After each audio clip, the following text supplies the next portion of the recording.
Bom, meu amigo vascaíno, eu venho aqui rápido, até porque não há clima para ficar nem sequer falando. O Vasco do técnico Fábio Carille ele consegue tirar completamente a minha vontade até de falar sobre o Vasco. A situação está caótica, bateu no limite, chegou ao teto. Para assim, para olhar para esse Vasco da Gama do técnico Fábio Carille jogando, eu prefiro não ver jogo do Vasco. Eu espero que, enfim, após essa partida contra o Lanús em São Januário, a diretoria tem entendido que não dá mais. São 20 jogos no comando técnico do Vasco. São 4 meses de trabalho. E até o momento o torcedor vascaíno não teve nenhum jogo sequer que a gente olhou para o time e falou: caraca, aí tem um trabalho legal. Aí tem algo interessante. Aqui vai dar certo. Não.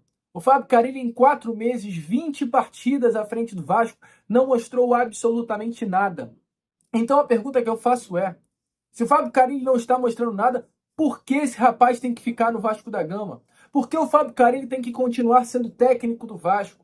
Então, alô diretoria, alô Pedrinho, alô Marcelo Santana, alô Felipe Maestro, vocês que hoje fazem o futebol do Vasco, eu espero sinceramente que amanhã o Fábio Carille já não esteja mais no CT Moacir Barbosa, porque não tem por que esse rapaz ficar. É constrangedor ver após o término do jogo a cena do Fábio Carille correndo para o vestiário para não ouvir vaias da torcida. Correndo, gente. O Fábio Carille ele sai correndo de dentro ali da cabine do banco de reservas e vai em direção ao vestiário. Isso é constrangedor. É constrangedor. Eu não sei porque a diretoria, vendo isso, mantém esse rapaz e eu não sei porque o próprio Carille não pede para sair. Peça para sair, Carille. O Corinthians está louco para te contratar. Vai para o Corinthians, eu já falei. Eu coloco um chapéu se for necessário, pego um táxi, te busco em casa e te levo no aeroporto do Galeão. Ou, aliás, né, no Santos Dumont, né, que é outro aeroporto aqui que vai Ponte Rio-São Paulo direto. Carille, eu te levo no aeroporto, Carille. Não tem como mais você ficar no Clube de Regatas Vasco da Gama. E o senhor Marcelo Santana não havia dito que era jogo a jogo?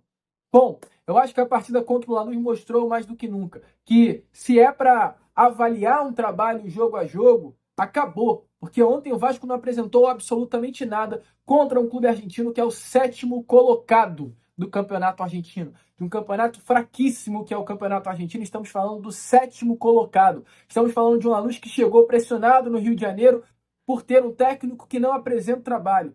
O técnico do Lanús hoje está sendo pressionado para ser demitido. E o Lanús conseguiu colocar o Carille na roda, gente. Vocês estão de brincadeira. Não é possível que a atual diretoria vai olhar isso e vai achar tranquilo. O Lanús chega com seu técnico pressionado por não apresentar um bom futebol e esse mesmo Lanús coloca o Vasco na roda dentro de São Januário. Esse mesmo Lanús, ele tem mais chance de vencer o Vasco dentro do Rio de Janeiro do que o Vasco de vencer esse Lanús. Então assim, chegou ao limite. Acabou. Fora Carille. Fora, Carille. Não tem mais por que você ficar no Vasco da Gama. E eu espero, sinceramente também, que amanhã, na quarta-feira, Fábio Carille já não esteja mais no comando técnico do Vasco. Uma partida vexatória, um desempenho vergonhoso, um absurdo tirar o torcedor vascaíno de dentro da sua casa para ir ao estádio acompanhar esse Vasco, pagar R$ 120 nos ingressos para acompanhar esse Vasco, é um descaso muito grande com uma torcida que não merece receber isso por parte da atual diretoria. Você, Pedrinho, tem culpa. Você, Marcelo Santana, tem culpa. Você, Felipe, tem culpa. E os jogadores do elenco também ontem têm culpa. Porque além de taticamente um time ser muito mal montado, é impossível aceitar essa postura vexatória desse elenco do Vasco da Gama. Mais um empate frustrante. Mais um resultado frustrante do Vasco durante a temporada de 2025. Espero que esse seja o último. O último resultado frustrante do Vasco e o último também momento do Fábio Carille no comando técnico da equipe. Não tem mais por que esse rapaz ficar. Então, mais do que nunca, se eu já era a favor disso, eu fico ainda mais a favor. Fora, Carille. Fora. Sai urgentemente do meu Vasco. E coloque aí a sua opinião nos comentários. Esse vídeo é a introdução do Acorda Vascão, né? Você que está no canal do Gigante Vasco está vendo esse vídeo como uma introdução do vídeo do Acorda Vascão de quarta-feira. Mas esse vídeo também é um vídeo que está indo para o nosso canal Bastidores do Gigante Vasco. Então, você está vendo pelo Bastidores do Gigante Vasco, o que eu vou te pedir é para você se inscrever Nossos vídeos de pós-jogo estão batendo mais de 2.000 visualizações aqui e temos só 250 inscritos. Então, se inscreva você aí, vascaíno. E caso você esteja vendo esse vídeo pelo canal do Gigante Vasco, vá para o canal Bastidores do Gigante Vasco, porque tá cheio de conteúdo exclusivo por lá. Um novo canal está se formando. Link aqui ó, no comentário fixado. Acompanhe por lá. Sendo Bastidores, muito obrigado por ter ficado aqui até o final. E você do canal do Gigante Vasco, nesse Acorda Vascão, siga aí, que ainda tem muito vídeo pela frente. Fui! Bom, meu amigo torcedor vascaíno, como vocês acabaram de ver aí nesse vídeo, a gente começa dessa forma. Esse Acorda Vascão de quarta-feira, dia 23 de abril. Num clima nada bom, né, meu amigo? De fato, é impossível o torcedor vascaíno ter uma quarta-feira de paz diante do que aconteceu ontem à noite na nossa casa, no nosso caldeirão, no local onde nós, como Vasco da Gama, temos que ser fortes. E não fomos. Deixamos um clube vir lá da Argentina e intimidar o Vasco da Gama, o nosso Vasco, dentro da nossa casa. Muito, e eu não coloco aqui de forma única e exclusiva a culpa no técnico Fábio Carille, pois se ele está lá, o culpado é o Pedrinho, o culpado é o Marcelo Santana e o culpado é o Felipe. Entretanto, a grande maioria do culpa vai sim para o treinador, pois é o responsável por esse atual elenco. Inclusive, falando sobre ele, o clima já não está bom. Acabou, chegou ao limite. Cara, ele já é um técnico demitido no cargo do Vasco da Gama. A gente vai falar muito sobre isso, teremos aí pela frente um Acorda Vascão de muitas novidades, de muitas informações e de muita crítica ao atual trabalho do treinador. Entretanto, antes de começar aqui o vídeo, antes de deixar todos vocês muito bem informados sobre o nosso Cruz Maltino, como sempre faço aqui no canal, quero dar as boas-vindas a todos que estão chegando aqui pela primeira vez. Para quem ainda não me conhece, muito prazer, eu sou o Lucas, você está no canal do Gigante Vasco, esse daqui, para você aí que não sabe, né, o canal do torcedor vascaíno.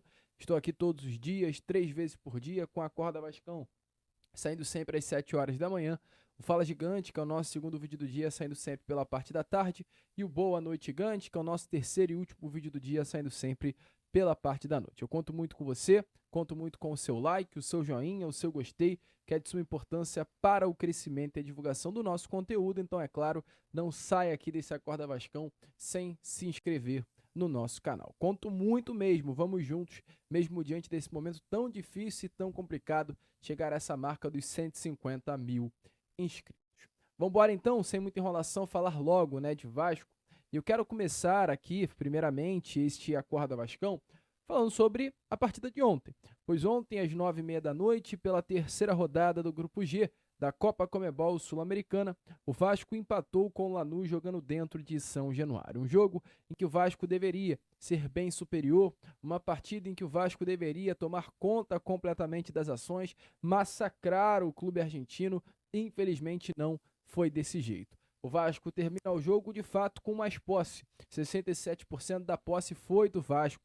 Entretanto, nada adianta você ter a posse se nada fizer com ela.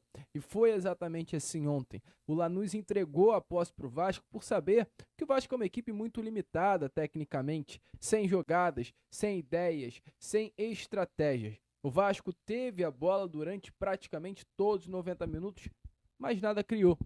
Expectativa por esse chuveirinho na área do Verratti, que nem isso, nem sequer um cruzamento decente o Vasco da Gama fez para o nosso atacante capitão argentino finalizar. O Vasco fecha o jogo tendo apenas 2 finalizações no gol do goleiro do Lanús, enquanto o Lanús teve uma finalização no gol do Léo Jardim. Entretanto, a finalização que o Léo Jardim não defendeu foi a mais perigosa do jogo, que foi aquele chute na trave ainda na primeira etapa, e um erro, o sistema defensivo do Vasco, como sempre, batendo cabeça, o jogador do Lanús pega a bola de frente e quase marca o gol, meu amigo. E, infelizmente, se o Lanús abre o placar, o Vasco não teria força para empatar e muito menos virar a partida. O Vasco sairia ontem derrotado de São Januário. E a derrota, ao meu ver, caso acontecesse, demitiria o técnico Fábio Carille. E aí fica o questionamento, fica a pergunta: será que não valeria mais a pena o Vasco ter sido derrotado ontem? De verdade, tá? Eu não sou esse torcedor que quer derrota, não, para que algo aconteça. Mas hoje o Fábio Carille não tem mais por que ficar no Vasco, cara. Não tem clima, não tem mais nexo esse rapaz, esse técnico, esse profissional permanecer à frente do Vasco da Gama. Então, sinceramente, se fosse para o Vasco perder e o Carille ser demitido, que perdesse. Porque o Vasco tem mais 3 jogos. Um contra o Puerto Cabello na Venezuela, outro contra o Melgar em São Januário e outro contra o Lanús na Argentina.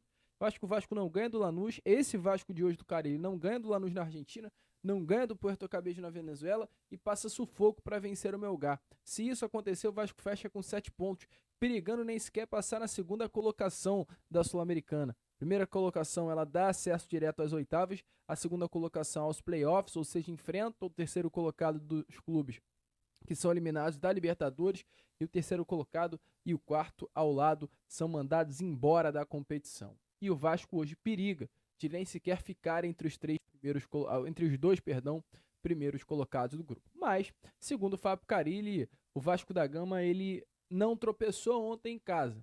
O empate contra o Lanús para o Carille não foi um tropeço. É difícil, tá? E a gente vai trazer aí um pouquinho das palavras do técnico sobre o que ele achou do Vasco Lanús ontem em São Januário. Assim, analisando o jogo rapidamente, é claro que depois a gente vai olhar melhor, vieram fechando muito o nosso lado esquerdo. E por isso a gente criou bastante até pelo lado direito no primeiro tempo. Chegamos ali muitas vezes, principalmente com o PH, para terminar as jogadas. Vieram fechando muito aquele lado, um atacante sem bola preocupando demais em marcar o Piton e com bola levando o Piton lá para trás. Claro, é o nosso lado construtor, é o lado que aproxima, é o lado que tem jogadores criativos, quando o Coutinho encosta com o Nuno com o Piton lá, e vieram fechando muito bem lá, como já teve outras equipes que fizeram assim. O bom é que a gente busca alternativa pelo outro lado. Muitas vezes fica travado só de um lado e acaba não saindo, e a gente conseguiu escapar principalmente pelo lado direito. Também a gente tem que entender que há mérito do adversário de estudar e fazer, como a gente faz com os adversários também. De nada. Eu penso que até a distribuição no campo estava em cima do que a gente imaginava no primeiro tempo. Como eu já disse, fecharam muito o nosso lado esquerdo, mas com isso a gente conseguiu chegar bastante pelo lado direito. E no segundo tempo, já falei sobre isso também, acho que faltou um pouquinho de paciência para que a gente circulasse, respirasse com a bola. Começamos a perder a bola muito rápido, e o Lanús acabou ganhando principalmente o meio de campo, na questão de aproximação e de toque. A gente tem que saber, tem que persistir, tem que ser chato durante o jogo na questão de querer buscar o resultado, mas tem que saber o momento certo de fazer as coisas. Não adianta que a gente querer acelerar, começar a jogar bola para frente. Sabíamos que o time do Lanús é um time que ia competir bastante, não ia ser diferente, por rivalidade, por ser um campeonato sul-americano. Mas assim, não podemos dizer que é um tropeço, porque estamos muito dentro da competição ainda. Muito, esses times vão lá na altitude ainda, o Lanús tem que ir lá, a gente sabe que não é fácil lá, só depende da gente. Pensar agora no Campeonato Brasileiro, depois Copa do Brasil no meio de semana, jogo a jogo, mas a gente está muito vivo dentro da competição.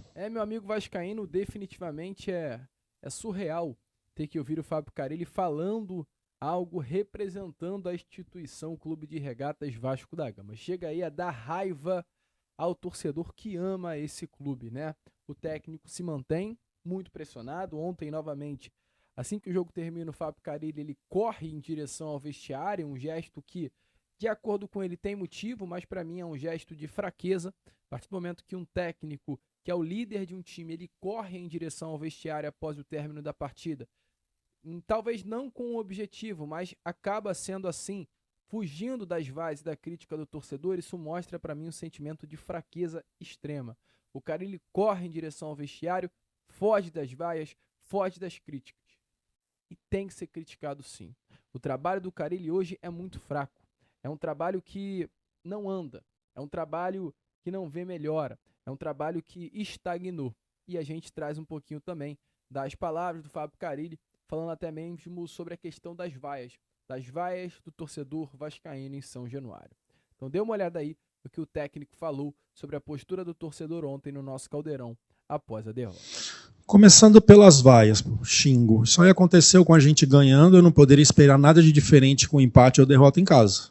Não tem nada de diferente, não tem nada de absurdo, normal. Se com vitórias aconteceu isso, imagina você não ganhando dentro de casa. É repetição de trabalho. Não adianta a gente falar do calendário, reclamar, porque é isso que nós temos. Fizemos nada.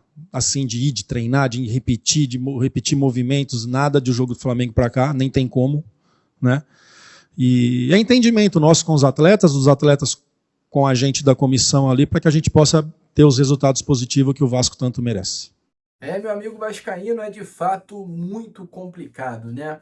Muito difícil ter que ver ainda esse técnico na beirada de campo comandando o nosso Cruz Maltino. E a gente agora traz mais uma parte deste Acorda Vascão, um pouquinho de trechos de entrevistas de atletas, né?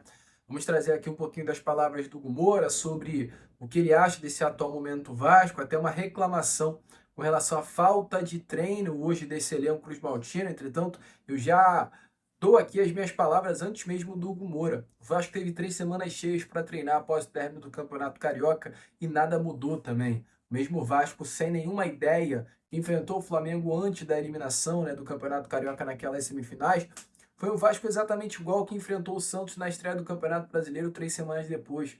Então não me venha com um discurso de falta de treino, porque treino vocês tiveram tempo. Foram 3 semanas cheias e nada mudou. Além do Hugo Moura, o Verratti também fala sobre a irritação do torcedor. O Léo Jardim também é perguntado sobre a sua renovação e diz as palavras com relação a isso. E a gente traz tudo aqui a vocês nesse Acorda Vascão, as palavras desse elenco do Vasco ontem, após a partida contra o Lanús. Concordo que a gente perdeu esses 2 pontos no Melgar, mas com as circunstâncias dos jogos, com a altitude, pelo desempenho do jogo, que a gente saiu na frente do placar 2 vezes e ter tomado o empate lá, ficou um gostinho amargo, mas só que a gente sabe da dificuldade que é jogar na altitude. E o resultado de hoje não convém que a equipe quis, a gente entrou com o propósito de sair com os 3 pontos, mas igual eu falei ali, no primeiro tempo o jogo foi muito picotado, o juiz não deixou rolar, o adversário sempre caindo, o goleiro jogou a bola para dentro do gramado e o juiz simplesmente não deu um cartão, não falou nada. E no primeiro tempo, se teve 30 minutos de bola rolando, foi muito. Mas agora não é botar desculpa não, a gente sabe da importância que era esse jogo. O empate, a gente não saiu feliz pelo empate, mas agora é pontuar fora de casa, que é muito importante. A gente entende o torcedor quer ganhar, o torcedor do Vasco se expressa sempre. A gente tem que respeitar isso e tem que trabalhar para darle muita alegria a ele. Hoje acho que, como falava recém, o equipo le faltou um pouco de frescura no metro final. Acho que por el cansancio que a gente vem tendo por tantos jogos seguidos, mas faz parte, tem que trabalhar, tem que seguir trabalhando. Faltam 3 rodadas na Copa, agora temos Brasileiro, Copa do Brasil, tem muito pela frente. Há que seguir trabalhando com muita tranquilidade e saber que hoje a gente pode saber ganhar o jogo, mas sempre é importante sumar. Então a gente se vai muito tranquilo, com muita ganas de seguir trabalhando e de pensar no jogo que vem, que é o que tem que fazer. É claro que é um objetivo, acho que não só meu, de todo atleta, mas na minha cabeça eu tenho muito claro que isso depende de um contexto todo, de um contexto coletivo, da equipe tá jogando bem, tá conseguindo os resultados, tá brigando na parte de cima da tabela, brigando por títulos. Eu acho que isso condiciona não só a mim, mas os jogadores que estão de forma coletiva a serem vistos de uma forma diferente, serem lembrados mais vezes. Então é claro que eu enxergo isso como objetivo, eu tenho isso como objetivo, mas não é meu objetivo principal. O meu objetivo principal é trabalhar muito forte para poder estar bem para os jogos aqui no Vasco, poder ajudar a equipe do Vasco, que como eu falei, eu acredito que a seleção seja uma consequência de um coletivo forte, de bons jogos aqui no Vasco e bons resultados. Meu amigo vascaíno, é de fato clima tenso na colina histórica. Fábio Carille na corda bamba, uma demissão iminente que não deve demorar muito a acontecer. Talvez, tá? Uma derrota domingo contra o Cruzeiro tchau e bênção pro Fábio Carille, olhar para frente, sem o Carille na beirada do campo e um outro treinador, e fica a dúvida, qual técnico virá com a demissão do Carille? Deixa a sua opinião nos comentários, eu, Lucas, vou ficando por aqui. Vá lá no nosso canal alternativo, nos siga lá também, eu conto muito com você no canal Bastidores do Gigante Vasco. Hoje teremos muito conteúdo por lá. Ontem foi dia de pós-jogo, a gente colocou um conteúdo exclusivo também lá nesse canal alternativo, então, de verdade mesmo, corra lá, nos siga nesse canal que vem crescendo a cada vez mais e hoje vai sair muitos trechos de coletiva, zona mista nesse canal para vocês. Fechado? Fico por aqui. Esse foi o nosso Acorda Vascão. Primeiro vídeo apenas dessa quarta-feira e já já eu estou de volta para trazer ainda mais novidades e informações sobre o nosso Clube Maltino. Vamos, curta, compartilhe, se inscreva e como eu sempre falo aqui, saudações vascaínas.